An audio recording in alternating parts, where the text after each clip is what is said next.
Bonjour à tous.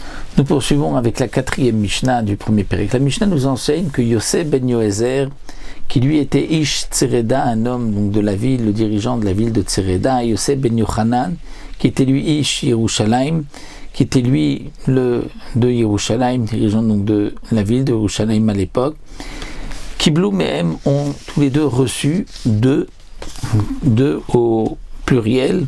Cela signifie qu'ils ont reçu donc de Antignos, mais pas seulement, mais aussi de Shimon Hatzadik, qui était le maître aussi de Antignos. Et donc au départ, ils ont étudié chez Shimon Hatzadik, mais ensuite ils sont devenus les élèves aussi de Antignos Ish Socho, donc ils ont reçu la Mesorat Torah de Antignos et de Shimon Hatzadik. D'après certains, c'était donc de Antignos et de son Beddin. Voici donc pourquoi le pluriel. On remarquera aussi, nous dit le Barthénora, qu'à partir de maintenant, les Tanaïm sont mentionnés par paire à deux, Yosef ben Yoézer et Yosef ben Yochanan. À chaque fois, donc, s'il s'agit de deux, nous verrons par la suite aussi que la Mishnah, nous avons Yehoshua ben Perachia et Nitaya Arbeli qui ont reçu deux. Et encore par la suite, nous verrons Yehuda ben Tabai et Shimon ben Shatar, pour ensuite Shimaya et Aftalion et Shammai et Hillel. Et donc nous avons à chaque fois deux Chachamim, deux Tanaïm qui sont mentionnés. Nous dit le Barthénora, le premier était Nassi et le deuxième était Avbeddin.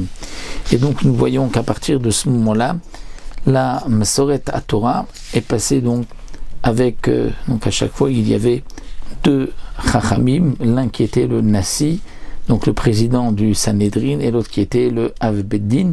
C'est la fameuse période des Zugot, des pères, comme elle est mentionnée aussi ailleurs, entre autres dans la Mishnah donc de Chagiga. Alors la Mishnah nous enseigne ici que Yosef ben Yoézer, Ish Tsereda, Omer avait l'habitude de dire Yi betecha bedvad lachachamim, que ta maison soit la maison de rencontre pour les Chachamim. C'est-à-dire que lorsque les Chachamim ont cherché à se réunir, et bien que ce soit ta maison qui soit prête pour cela, qui c'est l'habitude de dire nous allons nous réunir dans la maison de un tel. Pourquoi? Nous dit le Barthénora, parce que de cette manière, il est évident que tu apprendras quelque chose, un enseignement de Chokhma, comme il est rapporté que celui qui rentre dans un magasin donc de bossem, de parfum, dans une parfumerie, même s'il n'a rien acheté, mais il ressortira avec une bonne odeur. Une bonne odeur, puisqu'il a été imprégné dans la parfumerie de l'odeur des parfums, il sortira avec une bonne odeur. De même, celui qui se trouve dans une réunion de Chachamim, il est évident qu'il pourra recevoir quelque chose, un enseignement de Chokhma. Et donc, c'est ce qui vient nous enseigner, que ta maison soit le lieu de rencontre pour les Chachamim,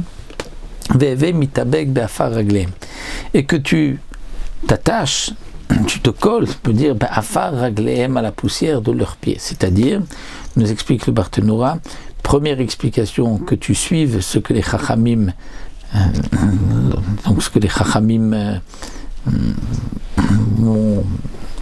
vont te dire, mais plutôt que tu les suives, que tu marches derrière eux, puisque celui qui marche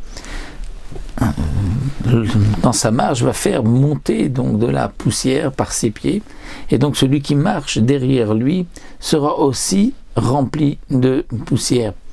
Donc c'est une manière de dire suis les Chachamim et suis ce qu'ils te disent.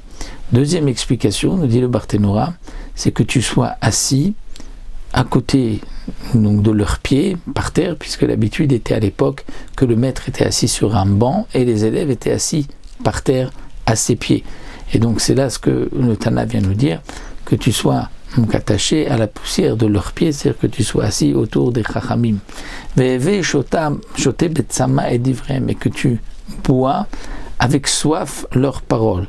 C'est-à-dire comme celui qui a soif, qui a soif et qui boit avec envie, avec appétit, si on peut dire, il a besoin de se altérer. De même, donc les paroles de la Torah soient agréables, parce que celui qui se sent rassasié, même les bonnes choses, il ne peut pas les recevoir. Donc ça, c'est ce que le Tana bien nous enseigne ici, c'est ce qu'il avait l'habitude de dire, donc ces trois conseils qu'il nous donne ici.